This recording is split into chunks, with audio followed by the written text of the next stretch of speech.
Hello' everyone, আশা কৰিছোঁ সকলোৱে ভালে আছে আৰু ভালে থাকিবলৈ চেষ্টা কৰিব।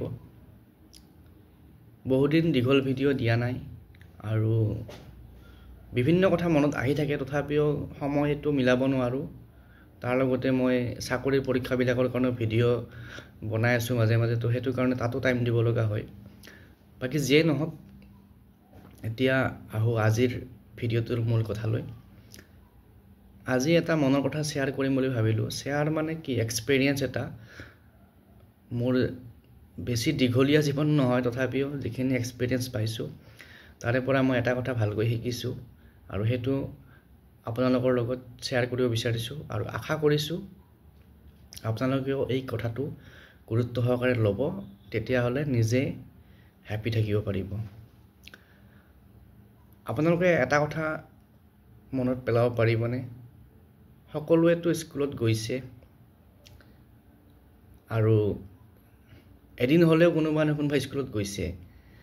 এতিয়া কথাটো হৈছে এনেকুৱা, আমাৰ স্কুলত আমি যেতিয়া হাইস্কুল পঢ়ি আছিলোঁ, LP স্কুল পঢ়ি আছিলোঁ, তেতিয়া আমাক কেতিয়াবা কৈছিল নেকি যে তোমালোকে নিজৰ যত্ন নিজে ল'ব লাগিব, নিজৰ সুখ শান্তিৰ দায়িত্ব নিজে ল'ব লাগিব? আমাক কোনোদিন আমাৰ স্কুলবিলাকত বা আমাৰ শিক্ষা ব্যৱস্থাত শিকোৱা নাই। ইভেন স্কুল, কলেজ, ইউনিভাৰ্চিটি তাতো নিশিকায় এইবোৰ কথা। তাৰে মাজত কিন্তু কিছুমান ভাগ্যৱান ছাত্ৰ ছাত্ৰী থাকে যিবিলাকে কিছুমান প্ৰেক্টিকেল শিক্ষকৰ সংস্পৰ্শ পায় আৰু তেনেকুৱা ধৰণৰ দুই এজন শিক্ষকে ল'ৰা ছোৱালীক মটিভেট কৰে কেনেকৈ লাইফটোত ছাকচেছ হ'ব পাৰি, কেনেকৈ লাইফটোত হেপ্পী হ'ব পাৰি এই সম্পৰ্কে। কিন্তু ইন জেনেৰেল সাধাৰণতে আমাক কেতিয়াও শিকোৱা নহয় যে আমাক নিজকে সুখী ৰাখিবলৈ, নিজৰ যত্ন ল'বলৈ আমি কি কি কৰিব লাগিব। গতিকে ভাবিলোঁ সেই সম্পৰ্কতে আজি কিছু কথা পাতোঁ। মোৰ জীৱনৰ অভিজ্ঞতাৰ পৰা মই এটা কথা শিকিছোঁ, আপুনি আপোনাৰ যিখিনি দায়িত্ব সেইখিনি যিমান ভালকৈ নকৰক বা আপোনাৰ কৰিবলগীয়াখিনি আপুনি যিমানেই ভালকৈ নকৰক, আপুনি এইটো আশা কৰিব নোৱাৰে যে আপোনাৰ কাৰণেও কোনোবাই সেইখিনি কৰিব। কাৰণ কথাটো এনেকুৱা, আমাৰ নিজৰ জীৱনৰ দায়িত্ব আমি নিজে ল'ব লাগিব। এটা উদাহৰণ দিলে হয়তো আপোনালোকে বুজি পাব। ধৰক আপুনি এজন ঘৰ চলোৱা মানুহ আৰু ঘৰখনৰ সমস্ত দায়িত্ব আপোনাৰ। গোটেইখিনি মেইনটেইন কৰিও আপুনি আপোনাৰ নিজৰ কাৰণে চিন্তা কৰিব লাগিব যে মোৰ যদি কিবা এটা হয় তেতিয়া মই কি কৰিম। ধৰক মই বেছি ডাঙৰ কথা নকওঁ, সৰু এটা এক্সিডেণ্ট হ'ল আপোনাৰ, আৰু এক্সিডেণ্টটোত ধৰক এটা খৰচ এটা আহি গ'ল মেডিকেলত, সেইখিনি সময়ত মই কি কৰিম, এইটো সাৱধানতা আমি আগতে ল'ব লাগিব।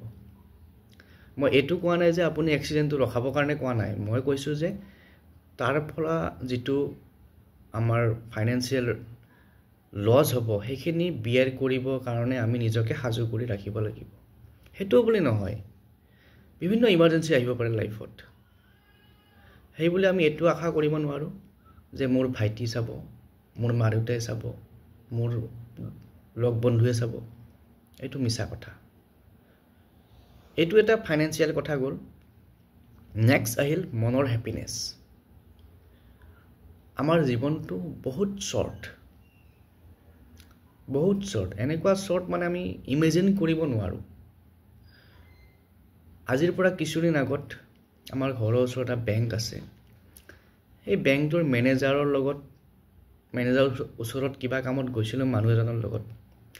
তেওঁ ধুনীয়াকৈ চাহ তাহ খুৱাই পঠাই দিলে আমাক, কিন্তু কেইদিনমান পিছত শুনিলোঁ তেওঁ হেনো ঢুকাল। কেনেকৈ ঢুকাল? বাইকত গৈ থাকোঁতে পৰি গ'ল নে এক্সিডেণ্ট হ'ল নে কি হ'ল, মুঠতে ঢুকাল।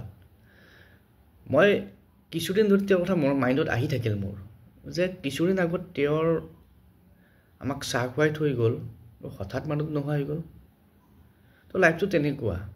গতিকে আমি যিমানখিনি সময় পাৰোঁ, আপোনাৰ প্ৰব্লেম হাজাৰ নহওক, যিমান পাৰে নিজক হেপী ৰাখিব চেষ্টা কৰিব আৰু নিজক হেপী ৰাখিবৰ কাৰণে কি কি কৰিব লাগিব সেইখিনি আমি নিজে ব্যৱস্থা কৰিব লাগিব অৰ্থাৎ যিবোৰ কথাই আমাৰ মনত দুখ দিয়ে যিবোৰ কথাই আমাৰ মনত টেনশ্যন আনে সেইবোৰ কথা আমি পৰাপক্ষত ইগনোৰ কৰি চলিব লাগে লাইফত হেপী হোৱাৰ তাতকৈ আৰু বেলেগ উপায় নাই মোৰ এক্সপিৰিয়েঞ্চৰ ফালৰ পৰা কাৰণ কিয় আপুনি কাৰ কথা ভাবিব